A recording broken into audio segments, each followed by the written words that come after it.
కార్తిక్, అంజలిల 5 ఏళ్ల వైవాహిక జీవితం ఎంతో ప్రశాంతంగా సాగుతోంది. ఒకరినొకరు అర్థం చేసుకుంటూ ఆదర్శవంతంగా సాగిపోతుంది. ఆఫీస్ ఒత్తిడితో కార్తిక్ ఇంటికి వస్తే అంజలి ఇచ్చే ఒక చిన్న చిరునవ్వు, ఆ చేతి కాఫీ అతని అలసటనంతా దూరం చేసేవి. ఆ ఇంట్లో ఎప్పుడూ ఒక పవిత్రమైన నిశ్శబ్దం, ఆప్యాయతలతో కూడిన పలకరింపులు మాత్రమే ఉండేవి. కానీ ఆ ప్రశాంతత వెనుక ఎంతటి చీకటి రహస్యం దాగి ఉందో కార్తిక్కు ఏనాడూ అనుమానం రాలేదు. ఒకరోజు ఇద్దరూ కలిసి ఇల్లు సర్దాలని అనుకున్నప్పుడు అంజలి వంటగదిలో పనిలో ఉండగా కార్తిక్ బెడ్రూంలోని పాత అల్మారాలను శుభ్రం చేయడం ప్రారంభించాడు. ఎన్నో ఏళ్లుగా తెరవని ఒక పాత చెక్క పెట్టె అల్మారా వెనక మూలలో అతనికి కనిపించింది. దానిపై ఎంతో పాతదైన దుమ్ము పట్టిన ఒక తాళం ఉంది. పక్కనే ఉన్న చిన్న డ్రాయర్లో దానికి సరిపోయే కీచైన్ ఒకటి కార్తిక్ కంటపడింది. ఎందుకో తెలియని ఒక వింత కుతూహలం, లోపల ఏదో ఉందనే భావన అతని మనసును తొలిచేసింది.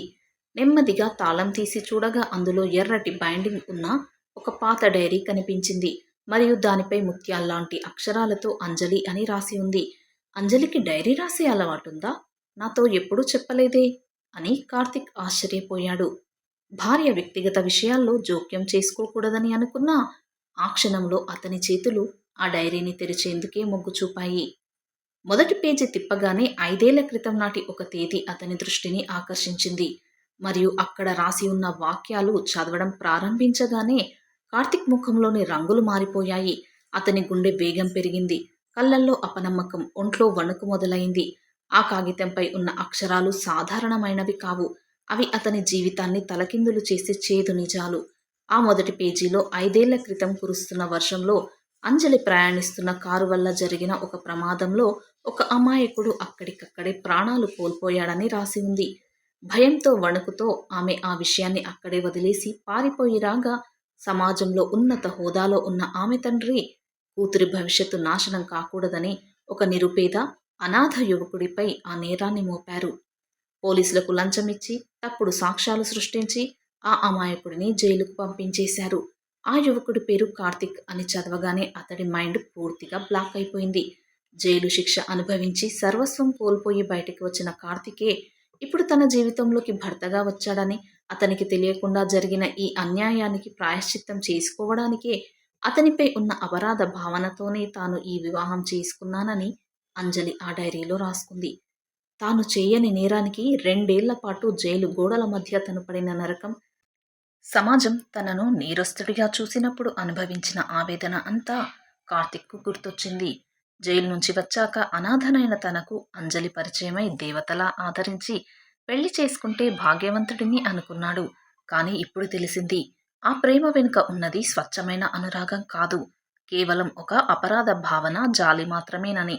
తన జీవితాన్ని, యవ్వనాన్ని బుగ్గిపాలు చేసిన శత్రువుతోనే తను 5 ఏళ్లుగా ఒకే ఇంట్లో ఉంటున్నాడనే నిజం అతని గుండెను ముక్కలు చేసింది. సరిగ్గా అదే సమయంలో చేతిలో వేడివేడి కాఫీ కప్పుతో ఎంతో సంతోషంగా గదిలోకి అడుగుపెట్టింది అంజలి. కాని గదిలోని వాతావరణం, కార్తిక్ ముఖంలో ఉన్న రౌద్ర రూపం చూసి ఆమె అక్కడికక్కడే స్తంభించిపోయింది. కింద పడి ఉన్న డైరీని చూసిన క్షణంలోనే తను ఇన్నాళ్లు ప్రాణ సమానంగా దాచుకున్న రహస్యం బయటపడిందని ఆమెకు అర్థమైపోయింది. ఆమె చేతిలోని కాఫీ కప్పు కింద పడి ముక్కలవుతుంటే అందులోని కాఫీలాగే ఆమె గుండెలోని భయం కూడా చెల్లాచెదురైంది. కార్తీక్ నెమ్మదిగా లేచి నిలబడ్డాడు. అతని చూపులు అంజలిని నిలువునా దహించేలా ఉన్నాయి. ఎందుకు చేశావు అంజలి? నా జీవితాన్ని ఇంత దారుణంగా ఎందుకు నాశనం చేశావు? అని గది గోడలు బద్దలయ్యేలా అరిచాడు. ఆ గొంతులో కోపం కంటే నమ్మిన వ్యక్తి వెన్నుపోటు పొడిచిందనే గుండె పగిలిన బాధ స్పష్టంగా వినిపించింది. నేను జైల్లో గడిపిన ప్రతిరోజు ఏ తప్పు చెయ్యకుండా భగవంతుడు నన్ను ఎందుకు శిక్షిస్తున్నాడో అని ఏడ్చాను తెలుసా? నా కన్నీళ్లకు, నా కుటుంబం పడిన అవమానాలకు కారణం నువ్వా అంటూ కార్తిక్ ఆక్రోశించాడు. అంజలి కన్నీళ్లు మున్నీరుగా విలపిస్తూ కార్తిక్ ముందుకు మోకాళ్లపై కూలబడింది. మరియు కార్తిక్, నన్ను క్షమించండి. అప్పుడు భయంతో ఏం చేయాలో తెలియక అలా చేశాను. కానీ మీపై నాకున్నది అబద్ధం కాదు అని ఏడవసాగింది. భయమా? నీ భయం నా జీవితంలోని అత్యంత విలువైన 2 ఏళ్లను బలి తీసుకుంది. జైలు నుంచి వచ్చాక నాపై నువ్వు చూపించిన ప్రేమ, ఆప్యాయత అంతా ఒక నటనేనా అని కార్తిక్ ప్రశ్నిస్తుంటే అంజలికి నోట మాట రాలేదు. నా పాప ప్రక్షాళన కోసం నన్ను పెళ్లి చేసుకున్నాను అని రాశావు కదా, అంటే నన్ను ఒక భర్తలా కాకుండా నీ పాపాలను కడిగేసే ఒక వస్తువులా చూశావా అని కార్తిక్ ఆవేదన చెందాడు. అంజలి అతని కాళ్ళు పట్టుకొని క్షమించమని వేడుకోవడానికి ప్రయత్నించింది. కానీ కార్తిక్ అసహ్యంతో వెనక్కి జరిగాడు. నువ్వు 5 ఏళ్లుగా నన్ను చూసుకున్న విధానం, చూపించిన ప్రేమ అంతా ఈ అబద్ధం అనే పునాది మీదే కదా నిలబడింది. నిన్ను క్షమించేంత గొప్ప మనసు ప్రస్తుతానికి నాకైతే లేదు అని కార్తిక్ తేల్చి చెప్పాడు. ఈ అబద్ధాల పునాది మీద కట్టిన ఇంట్లో నేను ఒక్క క్షణం కూడా ఉండలేను. కానీ తప్పు చేసింది నువ్వు, శిక్ష అనుభవించింది నేను. కాబట్టి ఈ ఇల్లు వదిలి నేనెందుకు వెళ్ళాలి? నువ్వే ఇక్కడి నుండి వెళ్ళిపో అని అంజలిని రాత్రికి రాత్రే ఇల్లు వదిలి పొమ్మన్నాడు. అంజలి తన తప్పును ఒప్పుకుంటూ ఏడుస్తూ ఆ సమయంలోనే తన పుట్టింటికి పయనమైంది. ఆమె రాత్రివేళ ఏడుస్తూ కన్నీళ్లతో పుట్టింటి తలుపు తట్టగా కూతురిని ఆ స్థితిలో చూసి ఆమె తల్లిదండ్రులు కంగారు పడ్డారు. అంజలి తలదించుకుని కార్తిక్ డైరీకి దొరికిన విషయం, గతం మొత్తం బయటపడిన వైనాన్ని వివరించింది. ఆ మాట వినగానే అంజలి తండ్రి ముఖం ఒక్కసారిగా మారిపోయింది. ఆ తర్వాత అతను తీవ్రమైన కోపంతో ఊగిపోయాడు. అసలు నీకు ఈ డైరీ రాసే అలవాటు ఎందుకుంది? 5 ఏళ్ల క్రితం జరిగిన విషయాన్ని గుట్టుగా దాచకుండా అలా డైరీలో ఎందుకు రాసి పెట్టావు అని ఆయన అంజలిపై తీవ్రంగా అరిచాడు. నీ ఆ ఒక్క పిచ్చి అలవాటు వల్లే కదా ఇప్పుడు మన పాత రహస్యం, నా పరువు బయటపడ్డాయి. ఇప్పుడు కార్తిక్ పోలీస్ స్టేషన్కి వెళ్తే నా పరిస్థితి ఏంటి? మన కుటుంబం ఏమైపోవాలి? నీ వల్లే మేమంతా ఇబ్బందుల్లో పడ్డాం అని తండ్రి స్వార్థంతో అరుస్తూ ఉంటే అంజలి గుండె ముక్కలైపోయింది. తండ్రి మాటల్లో తన జీవితం పాడైపోయిందనే బాధ కంటే తన తప్పు బయటపడిందనే భయమే ఎక్కువగా కనిపించింది. అంజలి కన్నీళ్లు తుడుచుకుంటూ సమాజంపై, తన కుటుంబంపై ఉన్న ఆవేదనను వెళ్ళగక్కుతూ తండ్రిని నిలదీసింది. నన్ను ఎందుకు తిడతారు నాన్న? డైరీ రాయడం అనేది మంచి అలవాటని చిన్నప్పుడు స్కూల్లో టీచర్స్తో పాటు మీరు కూడా చెప్పారు కదా. రోజు మొత్తం ఏం జరిగిందో పడుకునే ముందు డైరీలో రాసుకోవాలి. అది మనల్ని మనకు అద్దంలా చూపిస్తుంది. అది మంచి అలవాటు అని మీరే కదా నాకు అలవాటు చేశారు అని అంజలి గట్టిగా అడిగింది. చిన్నప్పుడు ఏది మంచి అలవాటు అని నేర్పించారో ఇప్పుడు నా జీవితాన్ని ముంచేసే పిచ్చి అలవాటు ఎలా అయిపోయింది? నేను చేసింది తప్పు అని నా మనస్సాక్షి నన్ను ప్రతిరోజు చంపేస్తూ ఉంటే నా బాధను, పశ్చాత్తాపాన్ని పంచుకోవడానికి నాకున్న ఏకైక తోడు ఆ డైరీనే అని ఏడ్చేసింది. మీరు నన్ను కాపాడడానికి కార్తిక్ జీవితాన్ని నాశనం చేశారు. ఆ పాపపు భారాన్ని మోయలేకే నేను అతన్ని పెళ్లి చేసుకున్నాను. నేను కార్తిక్ను మోసం చేయాలని ఎప్పుడూ అనుకోలేదు. నా ప్రాణం కంటే ఎక్కువగా అతన్ని ప్రేమించాను. నా డైరీ నా మనసుకు అద్దం. అందులో నేను ఎలాంటి కపటాన్ని దాచుకోలేదు అని అంజలి స్పష్టం చేసింది. కూతురి మాటలకు తల్లిదండ్రులు సమాధానం చెప్పలేక నిశ్శబ్దంగా ఉండిపోయారు. అంజలి తన గదిలోకి వెళ్లి తలుపు పెట్టుకుని తన డైరీ తనకు ఇచ్చిన శిక్షను తలుచుకుంటూ ఒంటరిగా విలపించసాగింది. అటువైపు అంజలి వెళ్లిపోయాక కార్తిక్ ఇంట్లో పూర్తిగా ఒంటరివాడయ్యాడు. ఇల్లంతా ఒక నిశ్శబ్దం ఆవరించింది. గదిలోని ప్రతి వస్తువు అంజలి జ్ఞాపకాలను గుర్తుకు చేస్తూ అతన్ని వేధించసాగింది. కోపం నెమ్మదిగా తగ్గుముఖం పట్టాక అతని మనసులో ఒక వింతైన అంతర్మథనం మొదలైంది. 5 ఏళ్ల పాటు అంజలి తనను ఎంతో ప్రేమగా చూసుకుందో, తన చిన్న చిన్న అవసరాలను కూడా ఎలా కనిపెట్టుకుని ఉందో ఒక్కొక్కటిగా గుర్తొచ్చాయి. ఆమె తప్పు చేసింది నిజమే, కానీ ఈ 5 ఏళ్లలో ఆమె చూపించిన ప్రేమలో ఎక్కడా నటనగాని, కపటంగాని ఉన్నట్లు అతనికి అనిపించలేదు. మనసులో గందరగోళంతో కార్తిక్ మళ్ళీ నేలపై పడి ఉన్న ఆ డైరీని చేతిలోకి తీసుకున్నాడు. ఈసారి మొదటి పేజీ మాత్రమే కాకుండా ఆ తర్వాత ఉన్న మిగతా పేజీలను కూడా ఒక్కొక్కటిగా తిరగేస్తూ చదవడం ప్రారంభించాడు. ఆ పేజీలు చదువుతుంటే కార్తిక్ కంట్ల నుంచి కన్నీళ్లు ఆగకుండా ప్రవహించసాగాయి. ఎందుకంటే అందులో ప్రతి పేజీలోనూ అంజలి అతనిపై చూపించిన స్వచ్ఛమైన ప్రేమ, తన తండ్రి చేసిన తప్పుకు ఆమె అనుభవించిన మానసిక నరకం అక్షర రూపంలో కనిపించాయి.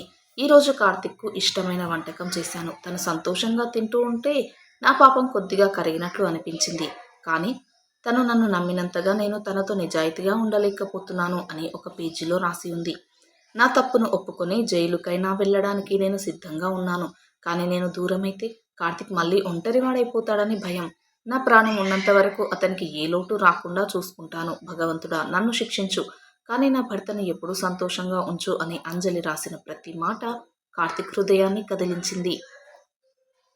డైరీలోని ప్రతి అక్షరంలోనూ కార్తిక్ పట్ల ఆమెకున్న అపరాధ భావన, అంతకంటే మిన్నగా ఉన్న అమాయకమైన ప్రేమ అతనికి స్పష్టంగా అర్థమయ్యాయి.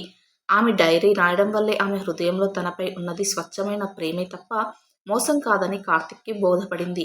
అదే సమయంలో అంజలి తండ్రి కార్తిక్ ఇంటికి వచ్చాడు. ఆయన ముఖంలో మునుపటి గర్వం లేదు. కేవలం ఒక నేరస్తుడి పశ్చాత్తాపం మాత్రమే ఉంది. ఆయన కార్తీక్ కాళ్ళపై పడి, కార్తీక్, తప్పు నాది. నా కూతుర్ని రక్షించుకోవడానికి నేనే నిన్ను ఆ కేసులో ఇరికించాను. అంజలికి ఈ విషయం పెళ్లి చూపులకు ముందే తెలిసింది. నాతో గొడవపడి నీకు ప్రాయశ్చిత్తం చేసుకోవడానికే నిన్ను పెళ్లి చేసుకుంది అని నిజం చెప్పాడు. నీకు శిక్ష పడడానికి కారణం నేను, నా కూతురు కాదు. దయచేసి నన్ను పోలీసులకు అప్పగించు. కానీ నా కూతురు జీవితాన్ని నాశనం చెయ్యకు అని ఆయన బ్రతిమిలాడాడు. ఆ మాటలతో కార్తీక్ మనసులోని అనుమానాలన్నీ పటాపంచలైపోయాయి. కార్తీక్కు అసలు నిజం పూర్తిగా అర్థమైంది. తప్పు చేసింది అంజలి తండ్రి. కానీ ఆ తప్పుకు 5 ఏళ్లుగా అంజలి మనసులోనే నరకం అనుభవిస్తూ ప్రాయశ్చిత్తం చేసుకుంటుంది అని. ఆమె చూపించిన ప్రేమలో ఎలాంటి స్వార్థం లేదు. కేవలం తన జీవితాన్ని సరిదిద్దాలనే తపన మాత్రమే ఉంది. కార్తీక్ ఇక ఏమాత్రం ఆలస్యం చేయకుండా అంజలి తండ్రిని లేపి, మామగారు, చట్టం తన పని తాను చేసుకుపోతుంది. కానీ నా భార్య మనసును నేను అర్థం చేసుకోవడంలో ఆలస్యం చేయలేను అని చెప్పాడు. అతను వెంటనే అంజలి పుట్టింటికి ప్రయాణమయ్యాడు. అంజలి పుట్టింట్లో తన గదిలో ఏడుస్తూ కూర్చుని ఉంది. అంతలోనే తలుపు తెరుచుకొని కార్తీక్ లోపలికి వచ్చాడు. అతన్ని చూడగానే అంజలి నమ్మలేనట్లు చూసింది. తనను ఇంకా నిందించడానికి వచ్చాడేమోనని భయపడింది. కానీ కార్తీక్ కళ్ళల్లో కోపం లేదు. కేవలం అనంతమైన ప్రేమానురాగాలు మాత్రమే ఉన్నాయి. అతను నెమ్మదిగా ఆమె దగ్గరికి వచ్చి తన చేతిలో ఉన్న ఆ డైరీని ఆమె చేతుల్లో పెట్టాడు. అంజలి ఆశ్చర్యంతో కార్తీక్ ముఖంలోకి చూసింది. నువ్వు అన్నది నిజమే అంజలి. డైరీ రాయడం చాలా మంచి అలవాటు. నువ్వు ఈ డైరీ రాయకపోయి ఉంటే నీ మనసులో నాపై ఉన్న ప్రేమ ఎంత నిజమైనదో నాకు ఎప్పటికీ తెలిసేది కాదు అన్నాడు కార్తీక్. మీ నాన్న చేసిన తప్పుకు నిన్ను ఇన్నాళ్లుగా మానసికంగా శిక్షించడం నా తప్పు. నీ ప్రాయశ్చిత్తం, నీ ప్రేమ నా గుండెను తాకాయి. పద, మన ఇంటికి వెళ్దాం అంటూ కార్తీక్ తన చేతులతో అంజలి కన్నీళ్లను తుడిచాడు. ఆ మాటలు వినగానే అంజలి గుండెల్లోని భారం ఒక్కసారిగా దిగిపోయింది. ఆమె ఆనంద బాష్పాలతో కార్తీక్ను గట్టిగా హత్తుకుంది. 5 ఏళ్ల క్రితం ఒక చేదు నిజం వారి జీవితాలను ముక్కలు చేసినా ఈరోజు అదే నిజం వారి బంధాన్ని మరింత బలంగా మార్చింది.